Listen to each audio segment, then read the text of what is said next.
20. Dustin Wakefield. 21-year-old Dustin Wakefield was eating dinner with his wife and child at an outdoor restaurant in Miami Beach in 2021 when an armed man approached and said, "It's time to die." Named Tamarius Davis, the gunman fatally shot Wakefield for no apparent reason. Then, after pulling the trigger, Davis began dancing around in a celebratory fashion and saying, "I did it, I did it." Davis later told police that he was high on mushrooms and felt powerful when he targeted Wakefield at random. And shortly before murdering Wakefield, he allegedly shot at another victim nearby and missed. He's now facing murder and attempted murder charges and is being held without bond at the Miami-Dade County Jail, where records simply list his last name as David. 19. Struck by a stiletto.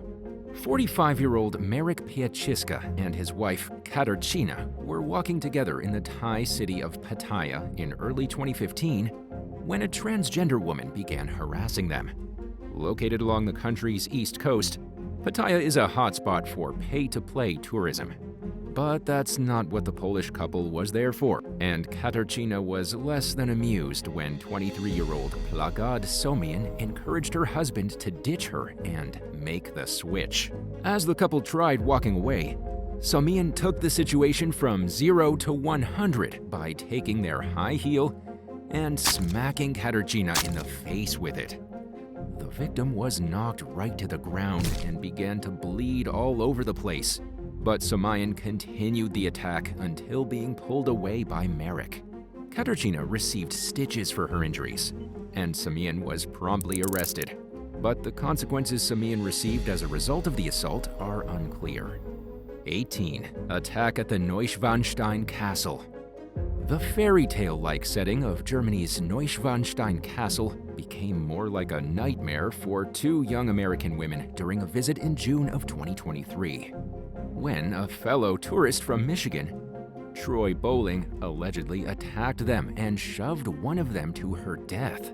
The 31-year-old accused attacker met with 21-year-old Eva Liu and 22-year-old Kelsey Chang along a hiking trail leading to the Marienbrücke Bridge, which offers a stunning view of the castle and the surrounding natural landscape. The man is accused of leading the women onto an overlook where he began to assault Eva Liu. Her friend tried to intervene, but the attacker allegedly choked her and shoved her into a ravine. Eva continued to fight back, but unfortunately, she was also pushed off the edge of the overlook. Both victims were airlifted to the hospital, but only Kelsey Chang survived the 164-foot or 50-meter plunge. Police arrested the suspect, who was indicted 4 months later on multiple charges, including murder and attempted murder. For now, he remains behind bars while awaiting trial. 17. Snorkeler forgotten at sea. In a disturbing tragedy that could only be described as a snorkeler's worst nightmare, 67-year-old Joreen Richards was left behind by her tour group in the waters off Punta Cana during a trip to the Dominican Republic in April 2023. An employee of the tour company later claimed that they called Joreen's name several times upon noticing her luggage on the catamaran and realizing that she was nowhere in sight. But this narrative was challenged when the woman's body was found floating face down off Bibijagwa Beach in a life vest bearing the company's name. According to media reports, the employees who were running the tour didn't count the number of people on the boat before returning to shore. Authorities arrested the boat's captain and 2 of its crew members in connection with the case. Prosecutors told Dominican Today that they're pursuing the cases on an individual level because criminal law in the Dominican Republic prevents them from charging the excursion company. They said that the suspects would possibly face a criminal negligence charge, which carries a prison sentence of 3 months to 2 years. Joreen Richards' death marks one of the latest in a string of deadly accidents that have raised widespread concerns and criticism about tourist safety in the Dominican Republic. Following the tragedy, the country's Ministry of Tourism vowed to thoroughly investigate and announced the implementation of new measures to make tourism safer. 16. Trapped in the Eiffel Tower. during a visit to the Eiffel Tower in August of 2023. Two drunk American tourists got lost and became trapped in the structure overnight. According to BBC News, the disoriented duo were found in an area between the tower's second and third levels, which is normally off-limits to the public.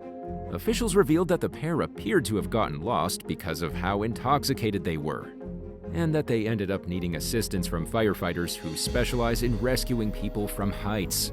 The rescue effort delayed the morning opening time, but nobody was injured and the visitors didn't pose any threats to the public. They were questioned by police as the incident came on the heels of recent bomb threats, which saw the tower evacuated twice in one day. Despite the tourists causing no major harm, the tower's owner said that it planned to pursue criminal charges against them. But there's been no recent updates on this story. 15. The disappearance of Nick Friska. 22-year-old German national Nick Friska disappeared in Cape Town, South Africa on Valentine's Day in 2023 while walking along the Hangberg Trail. Known for its scenic beauty, the iconic route is located between Hoot Bay and Sandy Bay. The case appeared to be at a standstill when authorities suddenly announced charges against 5 suspects in October 2023, 8 months after Nick vanished. One suspect was eventually cleared of any wrongdoing, while Van Roy Peterson, Carlo Guenanton, Igshon Fisher, and Melvin Guenanton all face murder and robbery charges despite no body being found.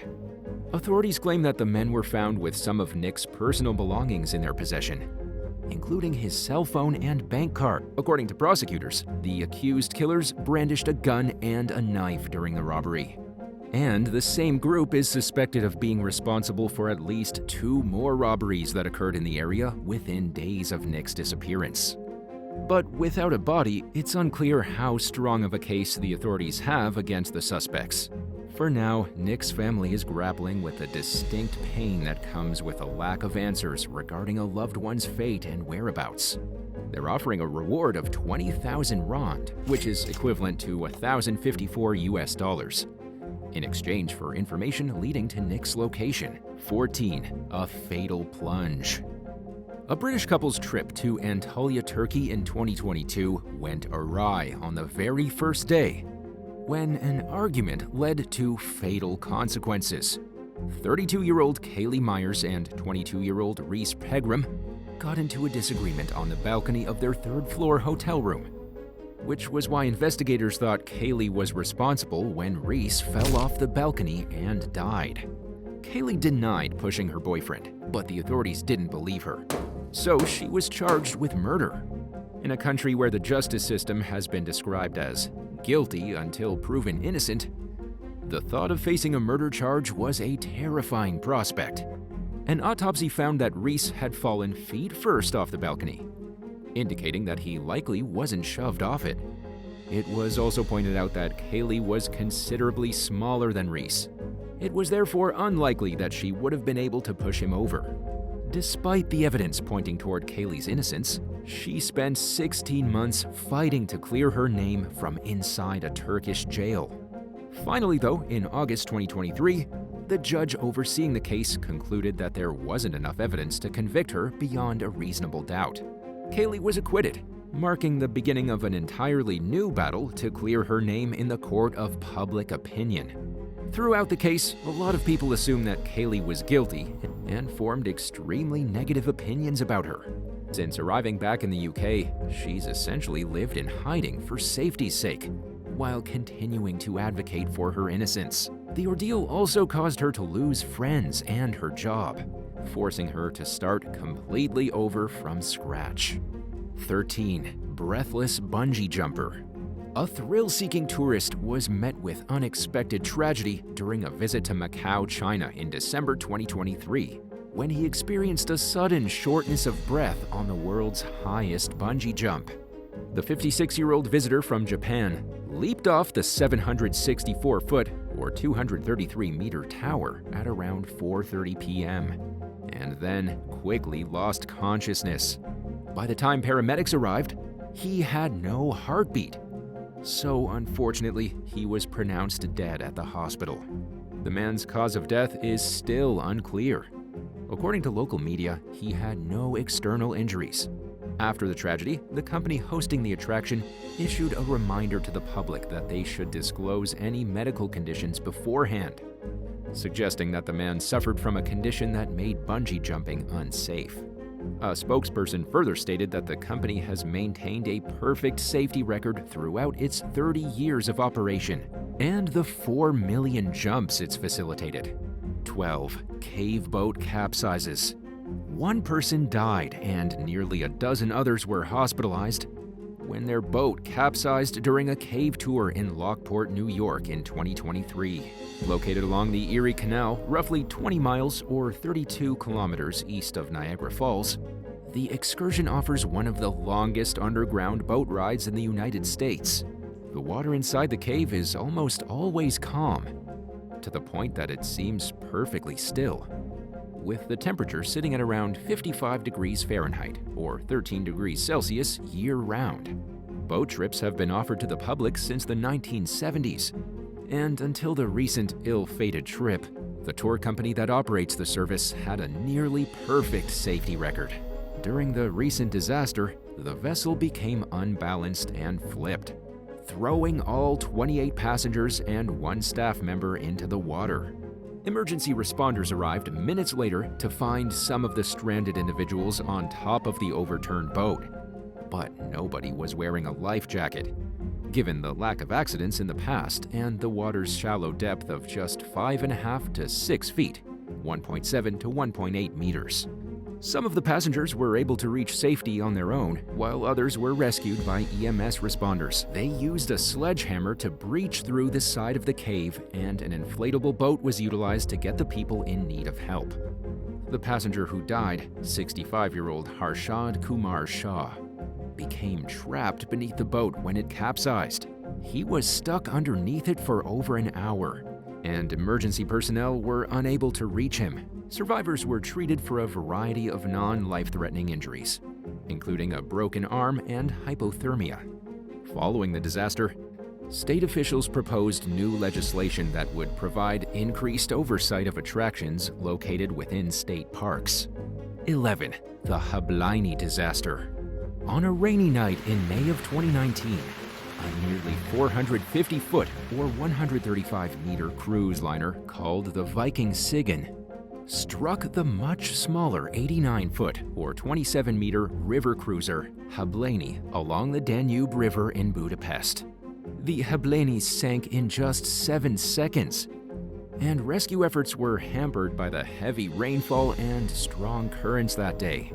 25 South Korean tourists and 2 Hungarian crew members died, including the boat's captain, and 1 tourist went missing, leaving behind just 7 survivors. It was the worst disaster along the Danube River in more than 50 years. The survivors were taken to a nearby hospital, where they received treatment for shock and hypothermia. They'd been on a 2-week sightseeing cruise throughout Eastern Europe when the incident took place. Investigators cleared the Hablani's captain of any wrongdoing, but authorities charged the Ukrainian captain of the Viking Sigyn, Yuri Chaplinsky, with reckless misconduct in waterborne traffic leading to mass casualties. He also received 35 counts of failure to provide assistance to survivors from the Hablani.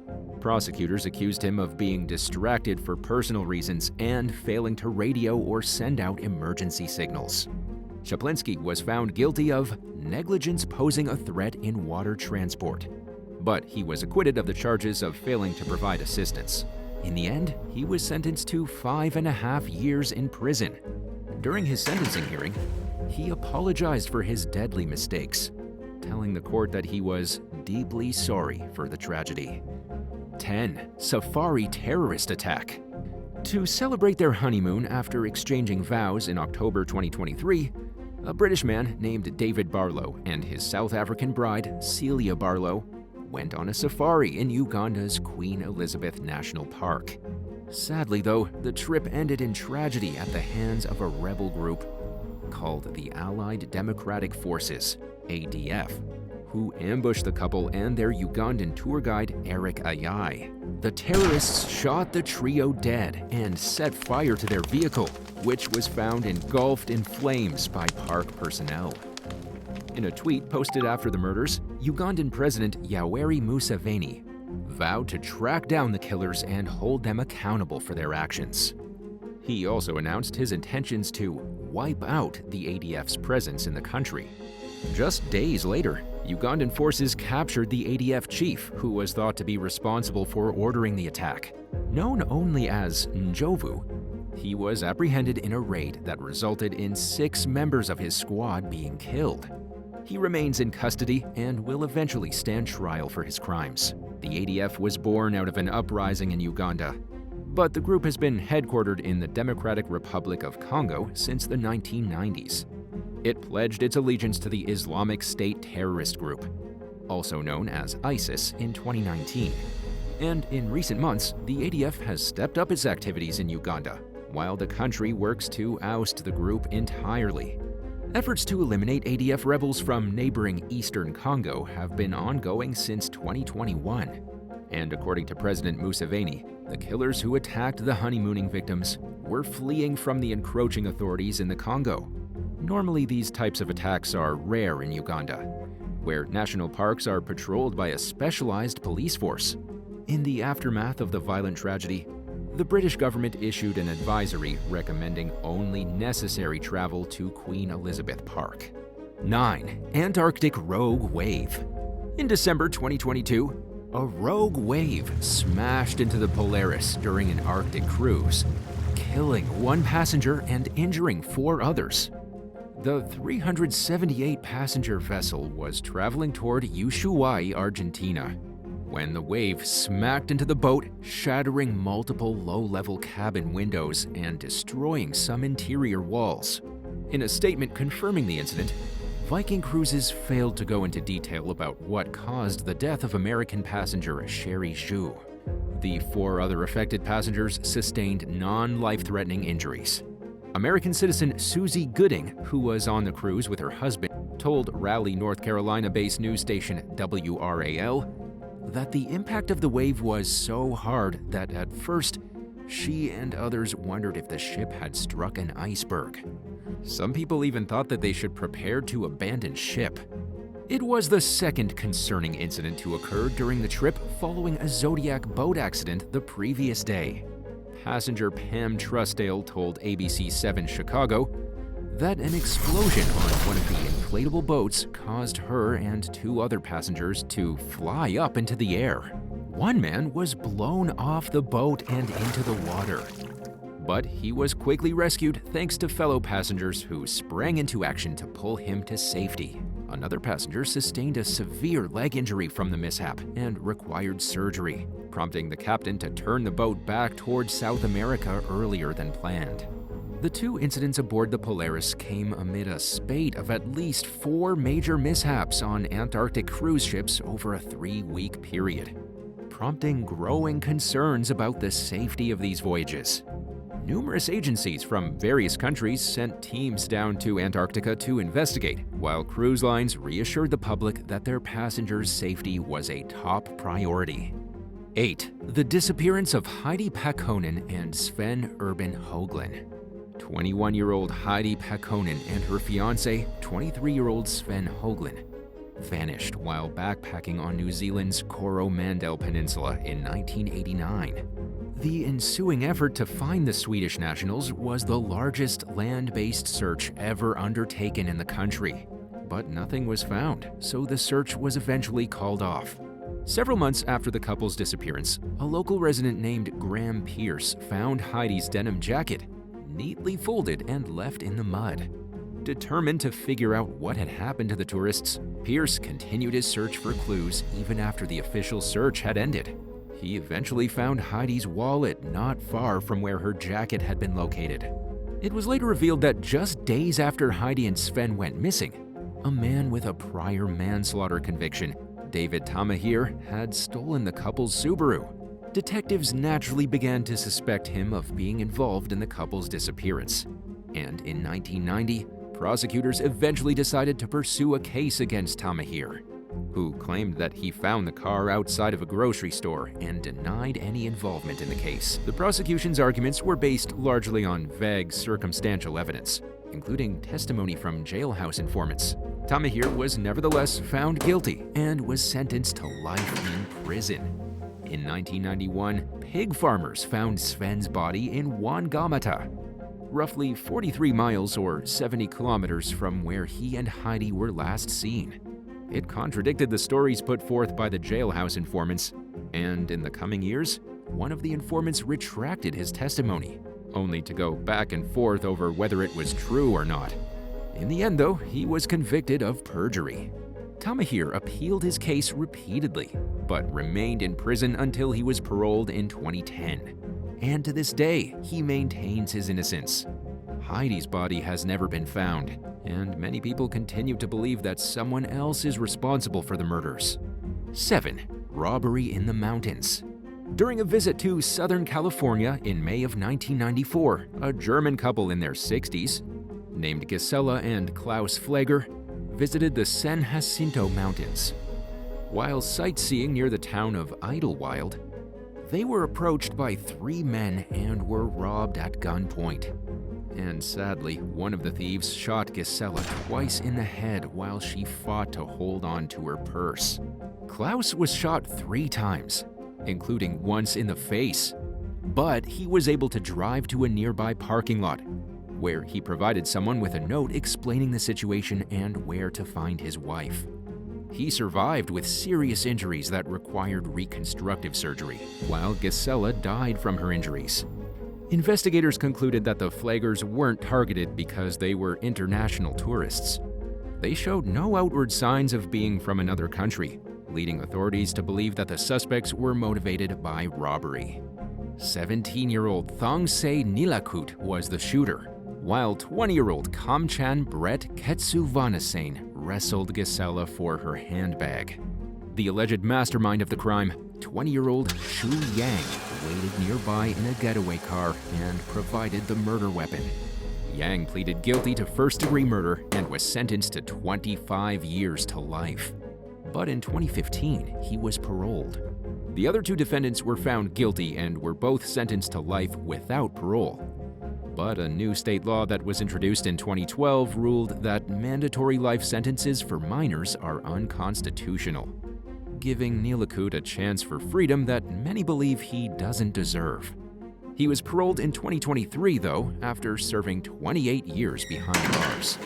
The Fleger's daughter, Berta, told ABC 7 that she didn't plan to tell her father about Nilakut's release, wondering out loud how it would benefit 91-year-old Klaus to learn the news after the murder had already left him a broken man. 6. French tourists' fatal slip and fall. During a trip to Thailand with some friends in late 2023, a 20-year-old French tourist named Ryan Megan slipped and fell at the top of a waterfall on the island of Samui. Nobody knew what had happened until 2 of his group members noticed his absence. And when they failed to find the young man, they called for help. The friends examined that Megan went off to explore a separate area alone and was nowhere to be found just minutes later. Their calls to him went unanswered, causing them to fear the worst. A search team was dispatched to the site, but they ended up calling off the effort due to the treacherous conditions as nightfall set in. The next morning, multiple teams assembled at the waterfall with professional equipment and began looking for Megan. And nearly 3 hours later, they found his body beneath a rock in the 3rd tier of the waterfall pool. This particular site is known for having a high number of accidents resulting in serious injuries and fatalities. The area that Megan is believed to have fallen off of is off limits due to the danger it poses to the public. But officials believe that he snuck in anyway. And while his death was undeniably tragic, it serves as a reminder of why it's important to respect the rules while visiting a landmark or destination, especially one that's located in the wilderness that hasn't been modified for human use. 5. Alaska Quicksand. The untimely demise of 20-year-old college student Zachary Porter in May of 2023 was nothing short of horrifying. He traveled from Lake Bluff, Illinois to Alaska with some friends for a summer adventure. during which the group traversed a treacherous estuary called the Turn-Again Arm. Things were going well until Porter became hopelessly stuck in waist-deep quicksand-like silt on some mudflats near the town of Hope. Emergency responders and the young man's friends did everything in their power to try to rescue Porter, but they failed to beat the incoming tide, and he drowned. His body was retrieved the next morning after the water level had gone down. Porter isn't the first person to meet their fate in the dangerous mudflats, but it was reportedly the first death of its kind in decades. Located on the Kenai Peninsula, the 48-mile-long or 77-kilometer Turn-Again Arm was carved out by glaciers. It has one of the world's fastest incoming tides, and as the water starts to flow in, solid ground quickly becomes like jello, creating a vacuum-like effect that sucks a person in so hard that it's virtually impossible to get out of. There are some signs warning people not to go out onto the mudflats, but tragedies like this serve as sobering reminders that anything can happen when you're at the mercy of Mother Nature. 4. Stranded at the top of the world. In 2018, British explorer Hannah McKeand began her attempt to reach the North Pole in Siberia, where she and a Canadian travel companion, Dongsheng Liu, were dropped off on Golomiani Island by a helicopter. From there, the 44-year-old planned to continue her journey by boat and on foot, but the helicopter crashed shortly after dropping the pair off, and for some reason they decided to call off the 560-mile or 900-kilometer expedition despite not being on the chopper during the accident. Using a satellite phone, McKeand and Liu called Russian authorities and requested help evacuating the island. And in the meantime, McKeand made a social media post announcing the trip's cancellation due to complications and describing their run-ins with polar bears as she and Liu awaited rescue. It would take some time for help to arrive after a Russian official 1,600 miles, or 2,500 kilometers away, received the call for help, which he could barely understand. Thankfully, though, a plane was dispatched, and the adventurers were rescued after spending several days in an abandoned meteorological station, where they repeatedly encountered polar bears. They were frightened and freezing, but they were alive. But the team's reasons for calling off the journey remain unclear to this day. 3. Misguided GPS leads tourist into danger. In early November 2023, 55-year-old Walter Fischel traveled from Connecticut to South Africa to visit friends and explore. After landing at Cape Town, he rented a car and punched his destination into the GPS. He chose the shortest route, which bypassed heavy traffic on the highways, but he didn't realize that it would take him through one of South Africa's most dangerous neighborhoods, known as Nyanga. As Fischel entered the notoriously seedy area, nicknamed South Africa's murder capital, traffic became heavily congested and eventually ground to a halt, and he was powerless to stop the 4 armed thieves who suddenly ambushed his rental vehicle. The suspects forced their way into the car and removed Fischel from the vehicle as he tried to fight a gun out of one of the robbers' hands. He was shot in the face during the struggle, yet still managed to get his bag out of the trunk as he spat out teeth and the bullet. The thieves took the bag from Fischel and sped off, leaving him wounded in the street. He was rushed to the hospital, where doctors quickly realized that they were ill-equipped to perform the surgery he needed on his broken mandible and the gaping bullet wound to his mouth. Fischel was relocated to another hospital, where a surgeon raced against the clock to prevent him from losing any more blood. Amazingly though, the operation was a success, and Fischel pulled through after his narrow brush with death. Speaking with News 24 from his hospital bed, Fisher expressed both gratitude and regret. He said that he wished he would have seen the incident coming, but that he didn't expect something like that to happen in broad daylight. Fischel said that he doesn't think there are enough warnings out there to tourists about the dangers of taking certain routes. After the shooting, the U.S. Department of State updated its website to include an advisory urging travelers not to blindly rely on GPS in South Africa and not to automatically opt for the shortest route. 2. The Disappearance of Nancy Ing. In October 2023, 29-year-old Nancy Ing traveled from her home in California to Guatemala for a week-long yoga retreat and kayaking trip at Lake Atitlan. It was her second time going on the excursion. After enjoying it so much the previous year, she decided to return the following year. 5 days after Nancy left for the trip, her family stopped hearing from her. The retreat organizer said that they couldn't find her, but they offered little other information. And with little initial help from the authorities, they were left with no choice other than to hire a private company to search for the young woman. But even with skilled searchers and sophisticated equipment, the team was at a disadvantage due to the lack of information on exactly where Nancy was last seen. A woman who was on the excursion eventually came forward and revealed that Nancy had disappeared while kayaking on the lake. The witness, Christina Blazik, reportedly claimed that Nancy entered the water to swim in a deep area about a half mile, 0.8 kilometers, from the shore and drowned. Through her attorney, Blazik told local station KABC-TV that she'd tried warning Nancy about the rough current, but that she went swimming anyway. When it became clear that Nancy was in distress, Blazik tried keeping hold of the woman's kayak while simultaneously attempting to get close enough to help her out of the water. But at some point, Nancy's kayak got away from Blazik, who turned around briefly to retrieve it. Unfortunately though, when Blazik looked back in Nancy's direction, she disappeared beneath the water's surface. And sadly, she hasn't been seen since. According to Blazik's lawyer, the local police told the group that there was nothing that could be done, and that drownings in the lake were common. Many have doubted the fellow travelers' version of events, including Nancy's family, who question why Blazik waited so long to come forward with the information if it was just an accident. Blazik maintains her innocence, but the victim's family remains suspicious. Several weeks after Nancy vanished, the FBI joined the effort to find her. By then, an estimated 95% of the lake had been searched with no luck.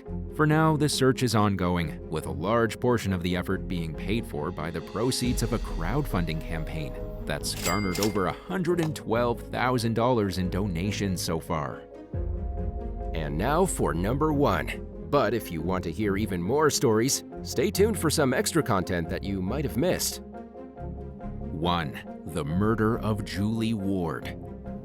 28-year-old amateur wildlife photographer Julie Ward vanished while on a safari in Kenya just days before she was due to return to the United Kingdom in September 1988. Her charred remains were discovered in the Masai Mara Reserve by her father John, who traveled to the country with his wife Jan to search for their missing daughter. On the day Julie disappeared, she was due to travel to Nairobi the next day to catch her flight home. She was last seen driving to retrieve some camping equipment on the reserve before her planned departure. Kenyan officials initially claimed that Julie had been attacked by lions and was struck by lightning, even though she'd been mutilated and deliberately set on fire. They refused to budge on their denials of foul play, but the slain woman's family remained dedicated to uncovering the truth. They accused authorities of covering up the true nature of Julie's death to prevent damage to the country's tourism industry, and John Ward made over 150 visits to Kenya in his attempts to get to the bottom of the case. It was eventually discovered that the coroner's report had been altered to conceal any mention of the fact that the cut marks on Julie's bones had been inflicted by a blade rather than animal teeth. An examination of the remains performed by a British pathologist also found that the young woman's body had been doused with gas before she was set ablaze. Kenyan officials finally conceded to the fact that Julie was murdered. And in 1992, 2 junior park rangers were tried and acquitted in the case. Then, 6 years later, the chief park warden was tried and was found not guilty of murder.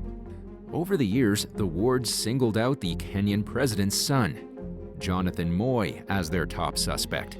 He's never been charged though, and in 2023, John and Jan Ward died just days apart, shortly before their 90th birthdays.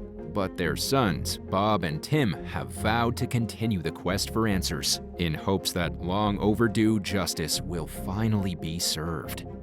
Number 21, Sativa Transo.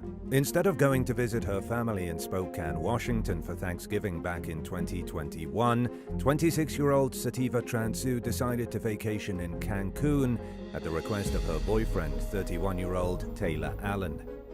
Sativa's loved ones suspected that something was off about Taylor after meeting him 2.5 years before. They thought he was too controlling and later claimed that he monitored her cell phone carefully. Allen also allegedly became explosively angry when he drank alcohol.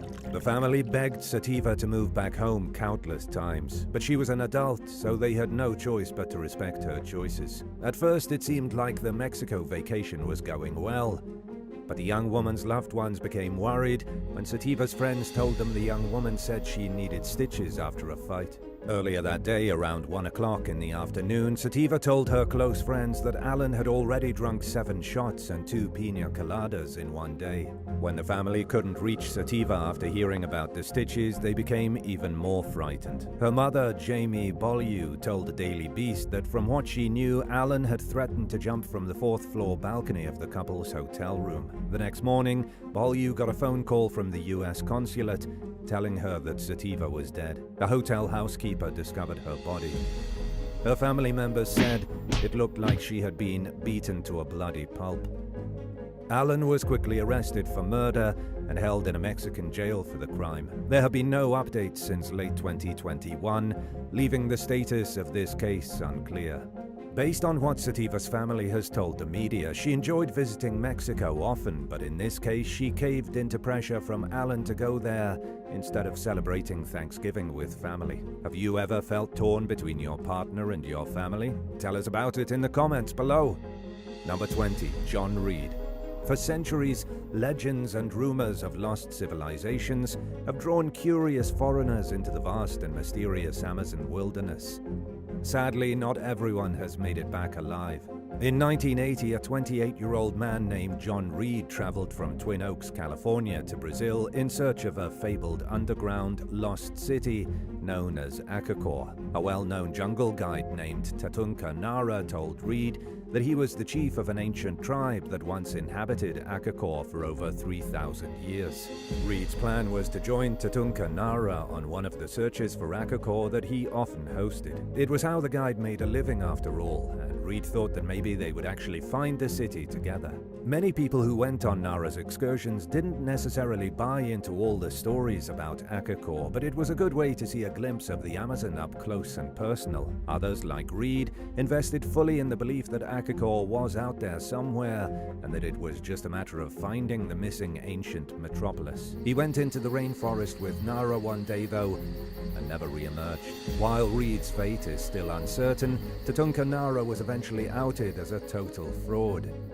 He was actually a German national named Günther Hauck, and there was no truth to his outlandish stories at all. Even more disturbingly, Reed was one of 3 people who vanished while in his company. In 1984, 4 years after the young man went missing, a 24-year-old Swiss man named Herbert Vanner also disappeared during an outing with the fake guide. Only his jawbone was discovered 2 years later, but the nature of his death remains a mystery. Again, 3 years after that, in 1987, a Swedish yoga instructor named Christine Heuser became the next tourist victim to disappear while with Tatunka Nara. At least 2 other tourists were also rumored to vanish during guided excursions with the phony chief. Tatunka, or Günther Hauck, or whatever you decide to call him, denied any and all involvement in the strange disappearances. He claimed that John Reed and Herbert Vanner ran off into the jungle against his warnings when he tried to put an end to their searches for Akakor, and that he watched Christine Heuser get on a ferry to Manaus and never saw her again.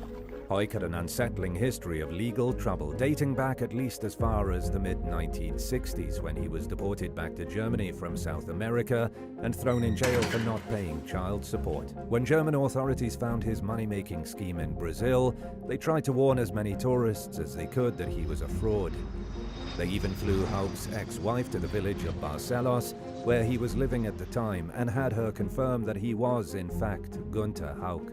But people believe what they want to believe, and Hauk's engrossing yet fake tales held up at least until 1991, when filmmakers secretly recorded footage of themselves tripping up his story during an excursion. They made a documentary putting Hauk fully on blast, and at some point afterward he seems to have fallen into obscurity, probably for the best.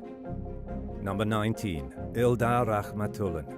In 2023, 38-year-old Ilar Rak Matulin left Mississauga, Canada, and headed for the South Pacific to go on the vacation of a lifetime. He made plans to stop in multiple different countries, but he never made it.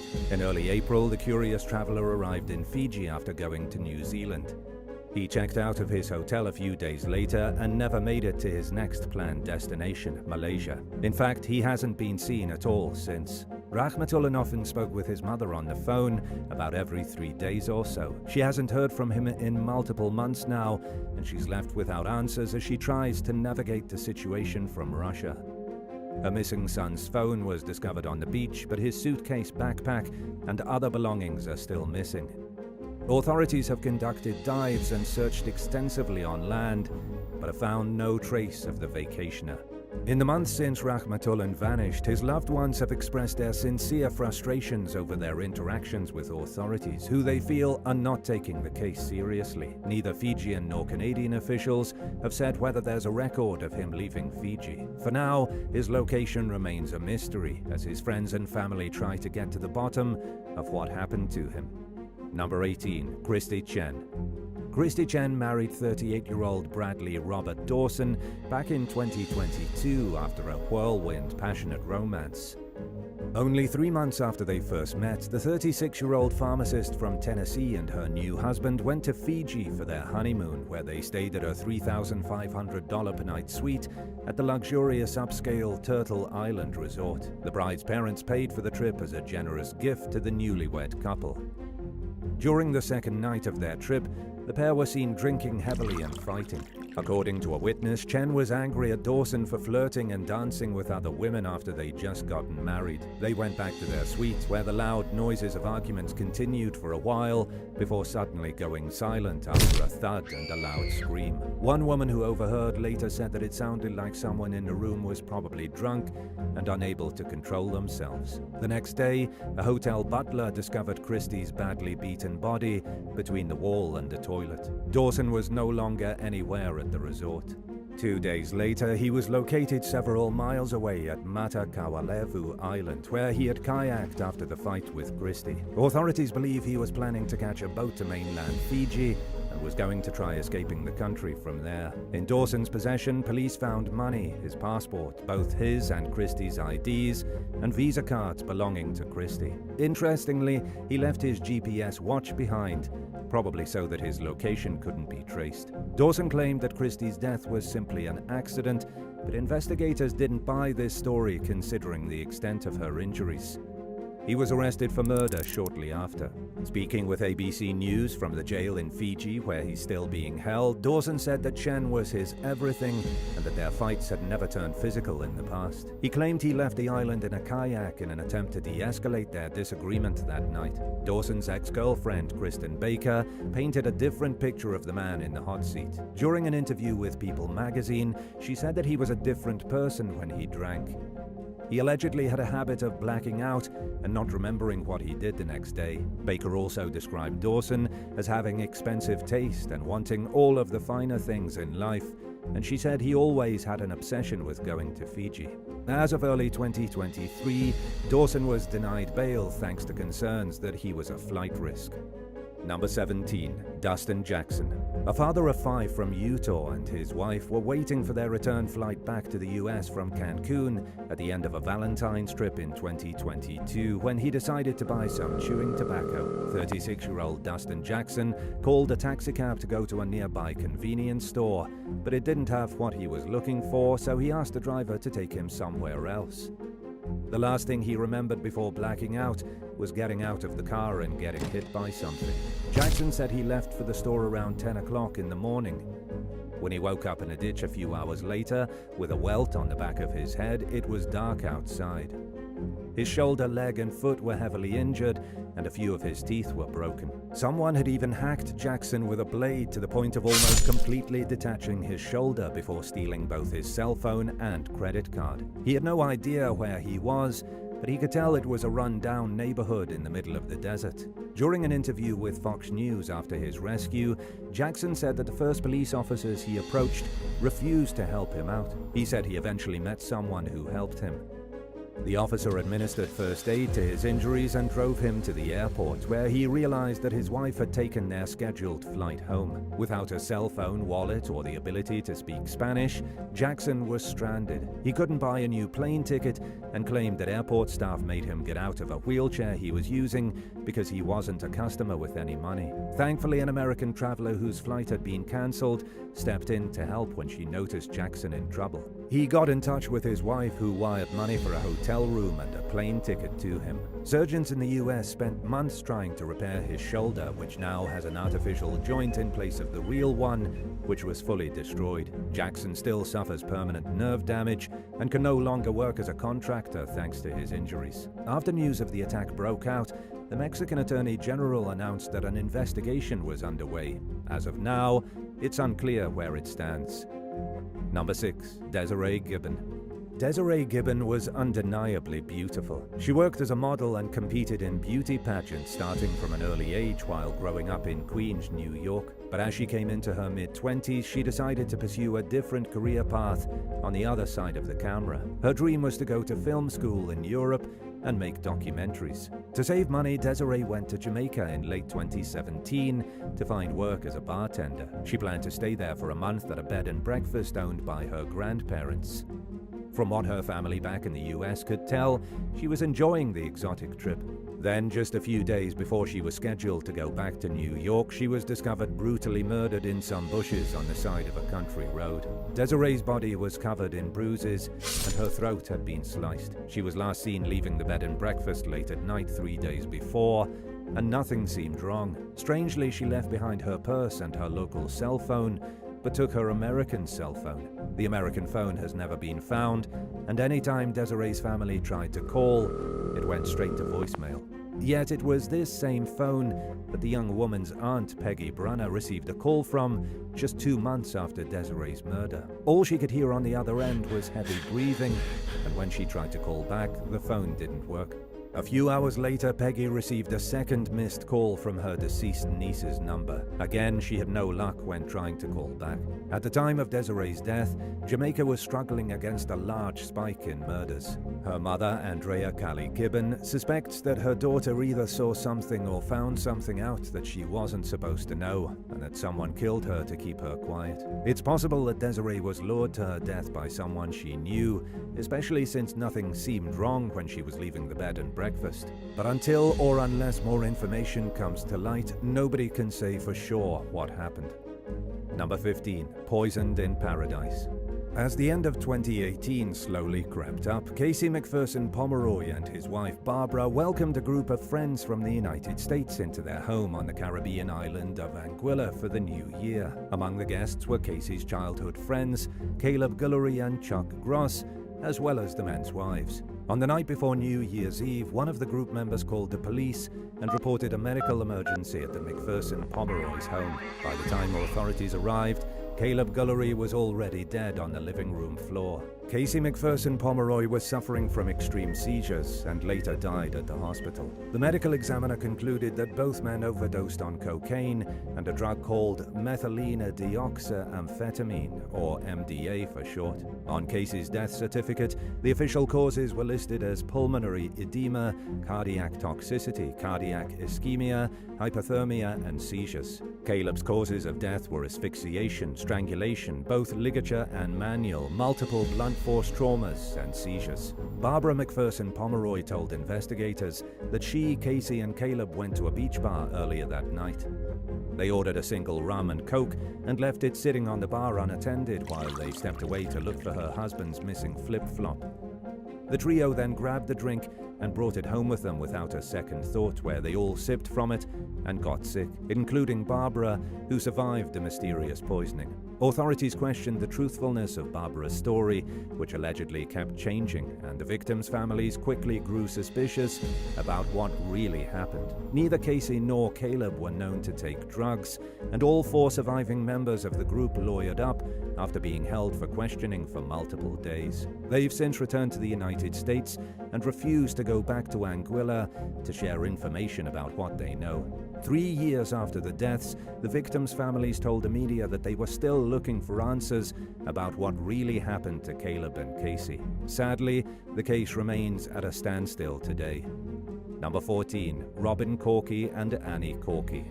In the Indian Ocean off East Africa, the Seychelles archipelago contains 115 islands filled with pristine beaches, lush rainforests, and rare wildlife. During month-long African vacation back in 2016, 42-year-old Robin Corky and 37-year-old Annie Corky stayed at the luxury $2,000 per night Maya Luxury Resort.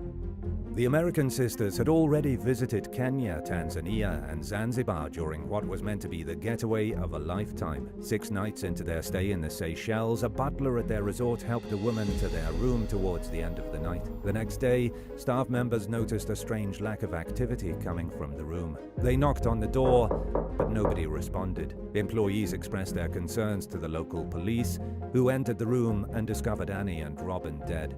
According to reports, there were no signs of foul play or illegal drugs in the room.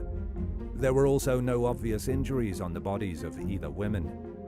Autopsies ruled that both sisters died from a buildup of fluid in their lungs called acute pulmonary edema. The medical examiner also said that Annie suffered a swelling of the brain, known as a cerebral edema. Both sisters were in good health before their trip, leaving one question remaining: what triggered their fatal symptoms? A few months later, a police report concluded that Annie and Robin died accidentally from a lethal combination of codeine, morphine, and alcohol. Number 13. Gareth Crow. During a family trip to Thailand's Koh Samui Island back in 2016, 36-year-old Gareth Crow and his teenage stepdaughter decided to go on an elephant trekking expedition together. His partner, Catherine Hughes, and her son chose to stay behind. Crow and his stepdaughter, Ailey Hughes, were riding on the same elephant when the animal suddenly got mad and threw them off its back. The elephant then gored Crow to death and, in the process, injured Ailey, who survived with serious injuries. Witnesses claimed that the elephant, who was named Golf, seemed upset and was misbehaving before the attack even started. He wouldn't listen to his handler, who hit him several times and eventually erupted into a full-blown rage. After rushing at Crow, the elephant ran off into the woods nearby. There were rumors that Crow antagonized Golf before the elephant charged at him, but Ailey denied these claims. Speaking with a Thai interviewer from her hospital bed, she insisted that she knew what happened because she was there, and that her stepfather did nothing at all to provoke the attack. Some animal activists argue that tragedies like this are caused by humans keeping wild animals in unnatural captivity and forcing them to work. The abuse toward captive elephants by their handlers is common and has been cited as one of the reasons the animals are known to turn on humans. While riding, cuddling with, or posing for a selfie with an exotic animal sounds like a good time, many warn that it's dangerous and that we should find ways to admire wildlife from a safe distance. Number 12. Tina Watson. In 2003, a newlywed couple, David and Tina Watson, celebrated their marriage with a honeymoon trip to Australia. Things took a tragic turn for the two from Alabama during a dive to a shipwreck where 26-year-old Tina went unconscious and plummeted 98 feet down to the ocean floor.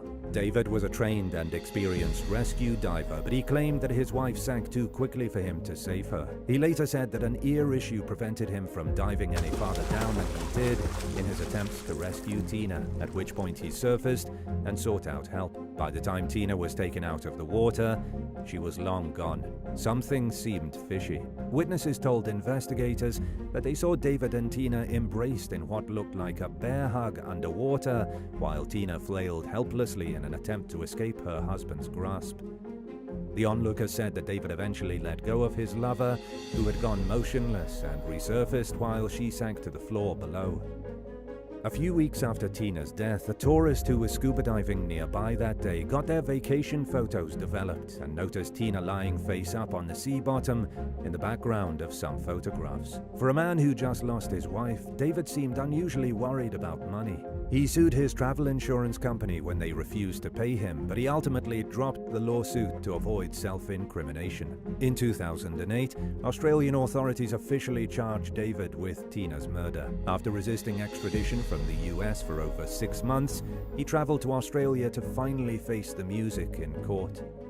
He was convicted of manslaughter and served a 1-year sentence inside an Australian prison. American authorities promised not to pursue the death penalty in exchange for David's return to the US, where he also faced a murder charge in connection to Tina's death. The case was dismissed based on a lack of evidence, but many are still convinced that David either killed Tina or at least knowingly allowed her to die when he had every opportunity to save her. Number 11. Marie de Dieu. Situated not far from the Kenyan coast in the Indian Ocean, the Lamu archipelago is incredibly popular among tourists as a tropical paradise. A 66-year-old wheelchair-bound Frenchwoman named Marie de Dieu was one of many who visited the site and quickly fell in love. She enjoyed her time there so much, in fact, that she actually became a regular visitor. But Marie's peaceful escape soon turned into a place of nightmares on a Saturday morning in October 2011, when a group of heavily armed Somali bandits busted into her rented bungalow on Manda Island and pulled her straight out of bed. Locals tried to stop the thieves but were helpless against a barrage of gunfire from the kidnappers as they put Marie in a boat without her wheelchair and sped away. Witnesses think that the criminals may have received a tip about Marie's location. They parked their boat right outside of her bungalow, suggesting that they decided to target her specifically. Kenyan authorities sprang into action in a frenzied attempt to save Marie's life. At one point, they almost caught up with the abductors by boat, but the criminals managed to outrun their pursuers, and they stayed at least one step ahead from that point on. 19 days after the kidnapping, the French government announced that Marie had been killed in captivity. The elderly woman's abduction came just 3 weeks after Somali gunmen barged into a British couple's oceanside villa south of the Somali border. They attacked David and Judith Tebbit under the cover of night in a similar fashion to how Marie's kidnapping was carried out. The pirates fatally shot David and held Judith hostage for 6 months until her family paid a large ransom. After her release, Judith told the BBC that she felt strangely uncomfortable upon the couple's arrival at the upscale resort.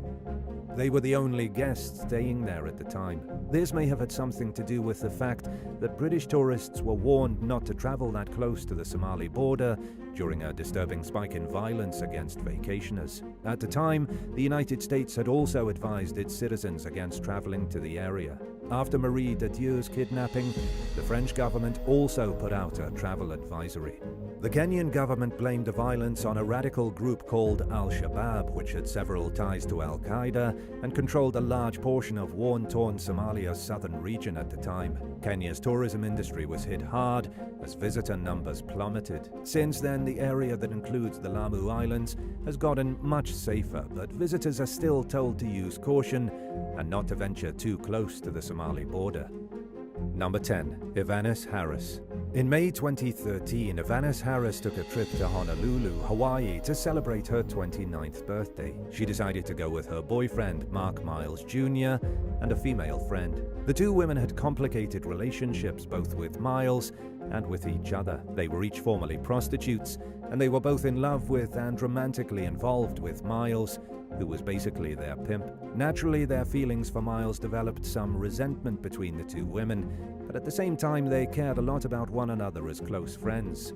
One way or another, they made the strange arrangement work. Ianis secretly planned to stop working as a prostitute after her birthday. She wanted to start going to college and get her life back on track, and the Hawaii trip would be her last time working as a call girl. A few nights into the vacation, Ianis disappeared. Police initially took a closer look at the complicated relationship she had with Miles and the other woman. It sounded like a situation that could have easily turned ugly thanks to jealousy, but Ianis's friends insisted that wasn't actually the case. Surveillance footage from a bar in Waikiki showed her standing outside around 2 o'clock in the morning and speaking with a man who was later identified as a 38-year-old U.S. Marine sergeant named Nathaniel Cosby. At the time, Cosby was temporarily assigned in Hawaii. Investigators discovered more video from a nearby hotel which showed Ianis and Cosby going into an elevator together. During the next morning, Cosby was seen leaving the hotel with a large duffel bag, which he seemed to be struggling to get into his rental car. He returned a few hours later without the bag and carried on with his day like normal. Ianis was never seen leaving the room on any camera. 4 days later, her body was located inside the large duffel bag about 40 miles from Waikiki in West Oahu. Her remains were so decomposed that the medical examiner could only definitively conclude that she died from a neck injury. The bag seemed to match up with the luggage Cosby was seen leaving the hotel with hours after he took Ianis to his room. Cosby was later charged with murder and tried in a military court. He claimed that he killed Ianis in self-defense, but the court didn't buy that story. Cosby was convicted of murder while engaging in an inherently dangerous act and was handed a life sentence without parole. Authorities also charged Miles with violating the Mann Act. This makes it illegal to move a person across state lines for prostitution. While it's believed that Ianis worked as a prostitute by choice, Miles had broken federal law by acting as her manager. He pleaded guilty as part of a plea agreement and received a 3-year prison sentence. Number 9. Letta Lynn Cordes. When the marriage between Letta Lynn Cordes and her husband Frank became weighed down by cheating, personal losses, and other issues during the early 2000s, the couple decided to risk it all and build their dream vacation home on the Caribbean island of St. Martin. They had both had extramarital affairs in the past, and they hoped to escape the tensions that plagued their relationship by leaving their problems behind in California. After going home during a night of heavy drinking with friends in 2008, 49-year-old Letta decided that she wanted to visit a casino. She couldn't walk straight and was showing other telltale signs of intoxication, so Frank refused to let her drive there. Determined to keep the night going, Letta left for the slots on foot. According to Frank's version of how that night went, he decided that he wanted to make sure Letta got to the casino safely. He went out and started looking for her, but he couldn't find her anywhere. So he just assumed she was busy gambling and went home for the night. But Letta never actually made it to the casino, and she also never went home. She hasn't been seen since that night, despite large-scale searches being conducted, leading to what's been described as one of the strangest mysteries to ever happen on the island. Authorities suspected foul play, and the more they dug into the couple's personal lives, the more they started to narrow in on Frank as their primary suspect. While Letta and Frank had come to St. Martin with plans to fix their marriage, the couple allegedly still fought behind closed doors and hadn't ruled out getting a divorce. In the months leading up to Letta's disappearance, her friends had grown increasingly worried about her drinking and prescription pill abuse. Frank insisted that his fights with his wife had never turned physically violent, but investigators weren't convinced.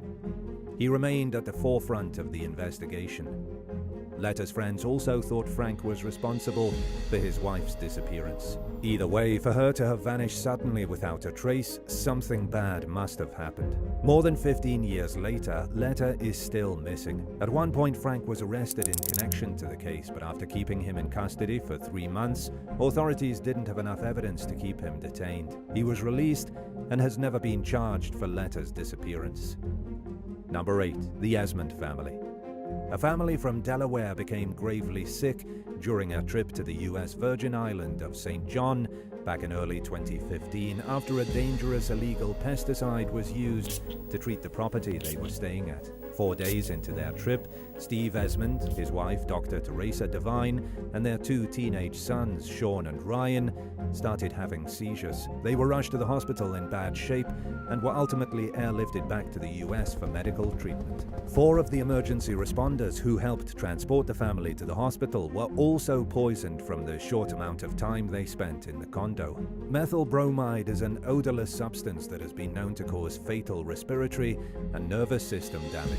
It's banned for residential use, yet 2 Terminix employees used it to fumigate the apartment under the Esmonds' rented condo. The teens spent several weeks in medically induced comas. 6 months after the poisoning, they were conscious but could still hardly move. Before they got sick, both boys were highly athletic, and it was a big part of their plans for the future. Now, sports were no longer part of their plan. There was no way to predict if they would ever fully recover. There was a major chance that at least some of the damage was irreversible. Steve Esmond, who was a school principal before the incident, was left paralyzed, unable to speak, and unable to do basic things for himself. His wife Teresa, who worked as a dentist, suffered seizures but had the least severe long-term complications. The Esmond family won an $87 million payout in a lawsuit against Terminix over what happened. Authorities charged the manager of Terminix International St. Croix branch, Jose Rivera, for using the outlawed chemical. He pleaded guilty to 4 counts of improper use of a restricted pesticide. He was sentenced to spend just 1 year in prison. Number 7. Heather Mack. In August 2014, 62-year-old American socialite Sheila von Wise Mack was staying at a 5-star resort in Bali when someone bludgeoned her to death. Sheila was with her pregnant daughter on the trip, 18-year-old Heather Mack, and Heather's boyfriend at the time, 21-year-old Tommy Schaefer. Leading up to her death, Heather was troubled, and the mother-daughter bond she and Sheila once shared was eroding quickly. Between 2008 and 2014, the police had been called to the family's home in Chicago at least 35 times. In one instance, Sheila told law enforcement that she was worried Heather might murder her. She still took her daughter on the luxury trip, though, perhaps hoping it would help them reconnect. During the trip, Heather used Sheila's credit card to buy Schaefer a plane ticket to join them and an overnight stay at the hotel, which came to a whopping total of $12,000. Within hours of Schaefer's arrival, a security camera caught footage of Heather, Tommy, and Sheila fighting in the hotel lobby. According to some reports, Tommy Schaefer killed Sheila shortly after that. He and Heather stuffed Sheila's body into a suitcase and loaded it up into a taxi while they tried to check out of their hotel. But by then, Sheila had warned the staff not to let Heather use her card, so they couldn't check out. Heather and Tommy left the scene on foot, leaving the bloody suitcase behind and prompting the taxi driver to notify the police. Authorities tracked the couple down at a cheap motel and arrested them on the spot. They both changed their stories multiple times during questioning, but investigators were confident that the pair was responsible for Sheila's death. They were both charged with murder, which often comes with the death penalty in Indonesia. Tommy Schaefer eventually admitted to being the killer, while Sheila confessed to helping stuff her mom's body into the suitcase, which she later denied. In court, prosecutors said that Heather and Tommy likely planned the murder out ahead of time, while exchanging text messages comparing themselves to Bonnie and Clyde. They also allegedly fantasized about how rich they would become after getting their hands on Heather's inheritance once Sheila was out of the picture. During his trial, Schaefer claimed that he killed Sheila after she berated him for getting Heather pregnant. He ultimately pleaded guilty to murder and was handed an 18-year sentence, while Heather took her case to trial. In April 2015, about a month after giving birth to her baby behind bars, Heather was convicted of murder and sentenced to 10 years. She was released early for good behavior in 2021 after serving only 7 years. The 26-year-old had plans to start a new life with her daughter, but she was deported to the US and quickly arrested by federal authorities. Her daughter was put in the care of a relative. Heather was charged with 2 counts of conspiring to commit murder in a foreign country and 1 count of obstruction of justice, which Schaefer will also face once he returns to the US after serving his sentence overseas. The young woman made it clear that she believed she served her time and that she didn't deserve to be prosecuted again on American soil. But she took a plea deal and admitted to 1 count of conspiring to kill a US national in exchange for a max sentence of 28 years in prison. As of July 2023, she is still awaiting sentencing. Number 6. Hannah Witheridge and David Miller. While on a backpacking trip in Thailand in 2014, 23-year-old British national Hannah Witheridge and her friend 24-year-old David Miller stayed on the island of Koh Tao. They wandered off after a late-night party on picturesque Sairi Beach and were discovered murdered along the shore the next morning, just steps away from their hotel room. Hannah had been brutally assaulted, while David sustained fatal blows to the head. Their killers left them to drown in the tide with the garden hoe and wooden clubs that were used to kill the pair simply laying on the beach nearby. Initial interrogations pointed detectives in the direction of migrant workers. They ultimately zeroed in on two 22-year-old men from Myanmar named Zolin and Waifyo. The suspects confessed during questioning, but once they were given legal representation, they accused law enforcement of torturing them and took back their confessions. Thailand's National Human Rights Commission tried to investigate, but local authorities were unwilling to cooperate, and the trial against the defendants proceeded. Zolin and Waifyo were charged with a long list of crimes, including premeditated murder, killing to conceal a criminal offense, illegally entering Thailand, and staying in the country without permission. Prosecutors argued that DNA connected the suspects to the crime scene, while the defense claimed the investigation was flawed and that evidence was mishandled. To this day, many find the DNA evidence shoddy at best. A panel of 3 judges found the men guilty of murder and sentenced them to death. Their sentences were later lessened to life in prison. Number 5. Elijah Snow. In 2021, Elijah Snow and his wife Jamie traveled all the way from Arlington, Texas to Cancun to celebrate their 10th wedding anniversary. The 35-year-old firefighter and father of 2 seemed to be in good spirits in photos that were taken not long after the couple's arrival at their resort around 10 a.m. on July 18th. Their room wasn't ready yet, so the staff gave them bracelets they could use to get free drinks at the resort while they waited. Elijah and Jamie spent the next few hours drinking and talking with other resort guests until their room was ready around 4:00 p.m. After dropping their luggage off, the pair went back out and kept drinking. They also had some drinks over dinner and afterward at the Oceanside Resort's bars. Shortly before 9:00 p.m., Jamie went to the couple's room to go to sleep, while Elijah said he would return soon. Around 4:00 in the morning, Jamie woke up and realized that her husband still hadn't come back. She searched around the resort, but couldn't find him, so she told security. After a few more hours went by, with no sign of Elijah, Jamie called law enforcement. The missing vacationer was discovered dangling from the small window of an employee bathroom at a nearby hotel. He was dead. Authorities concluded that it was a freak accident and that Elijah suffocated to death while trying to squeeze through the small window. His loved ones theorized that he was mugged and stuffed into the window. They said it was totally out of character for Elijah to try breaking in somewhere, and after seeing his body, they believed his injuries were too extensive for this to be true.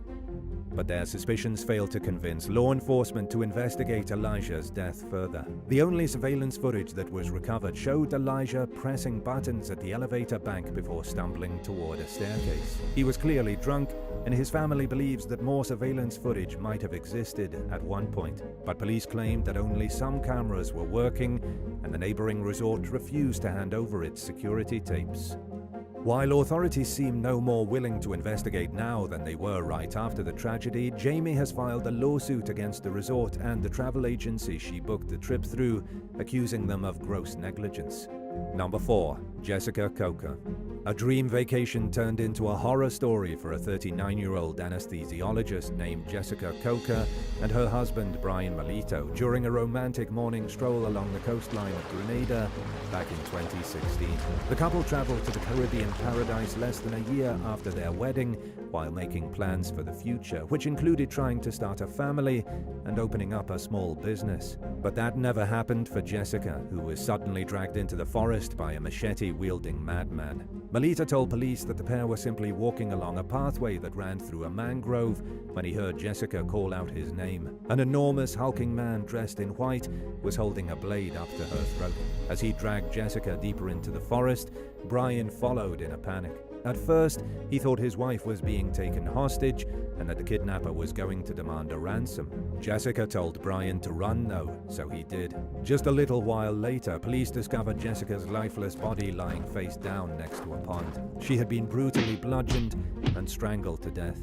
Witnesses quickly identified the suspect as 26-year-old David Benjamin, a local resident who lived close to the beach and who had been seen carrying a large blade around during the time of the abduction.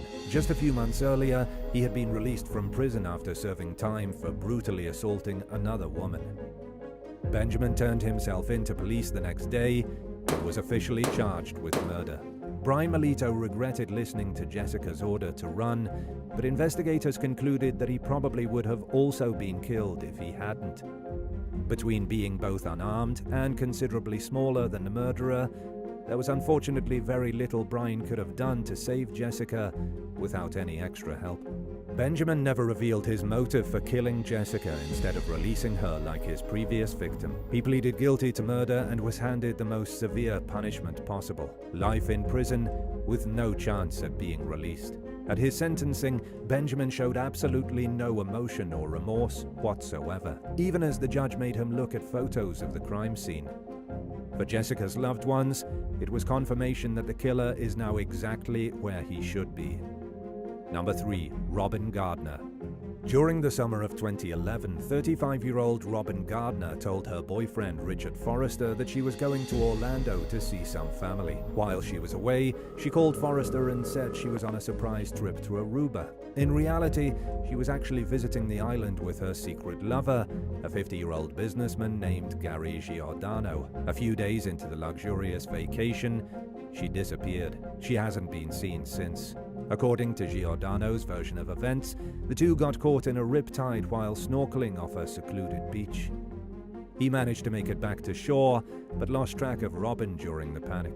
Giordano got help at a nearby restaurant, where witnesses noticed that he seemed strangely calm for someone whose companion had just disappeared under the waves. While a search for Robin was carried out, authorities quickly launched an investigation. They suspected that something terrible happened to Robin and that Giordano was likely responsible. During a search of his camera, they found images that they later described as beyond pornographic and declined to go into detail about the nature of the photographs. Witnesses who had seen the couple eating together earlier in the day of Robin's disappearance said that it would have been strange for her to go snorkeling afterward. She was all dolled up, and most women don't want to mess up their hair and makeup after spending considerable time putting themselves together. Robin's loved ones also thought Giordano's story was off. They said it was unlike Robin to go snorkeling at night, which was when she supposedly disappeared. Much like the witnesses who actually saw her that night, the missing woman's loved ones said it would have been more in line with her character for her to be dressing up for a night out on the town. The search for Robin was eventually called off after several days, and her fate remains a mystery to this day. When police caught Giordano trying to leave the country, they threw him in jail for about 4 months.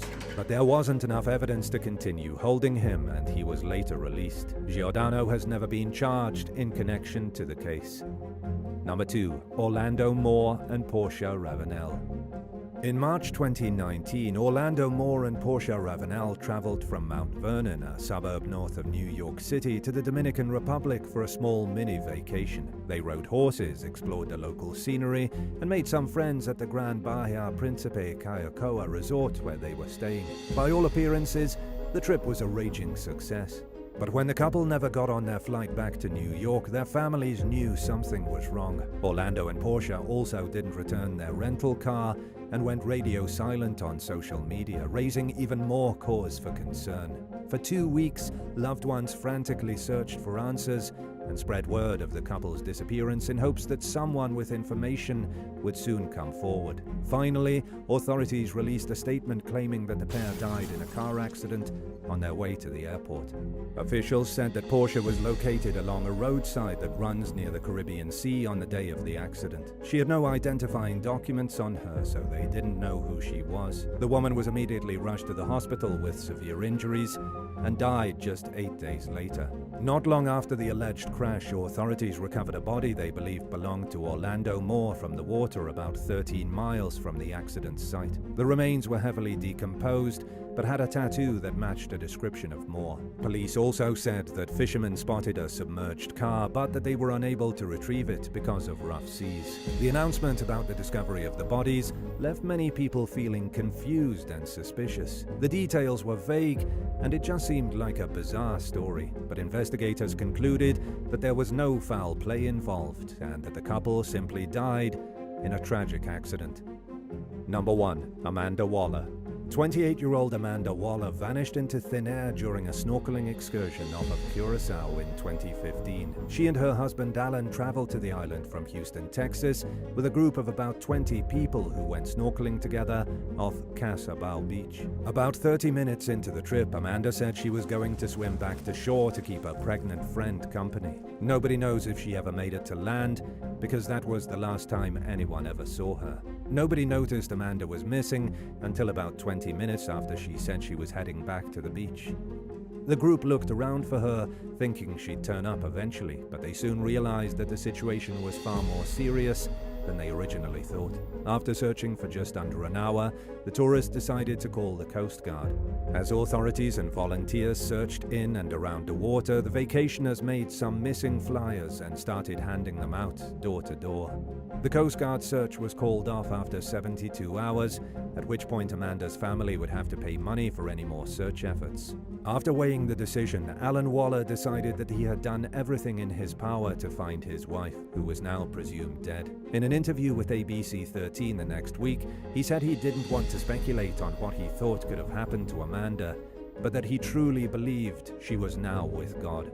Would you rather go on your ultimate dream vacation alone, or take a mediocre trip in the company of people who you enjoy spending time with? Let us know which you would prefer in the comments down below. And if you enjoyed this video, be sure to leave a like and subscribe to the channel. Thank you so much for watching, and we'll see you in the next one. Bye!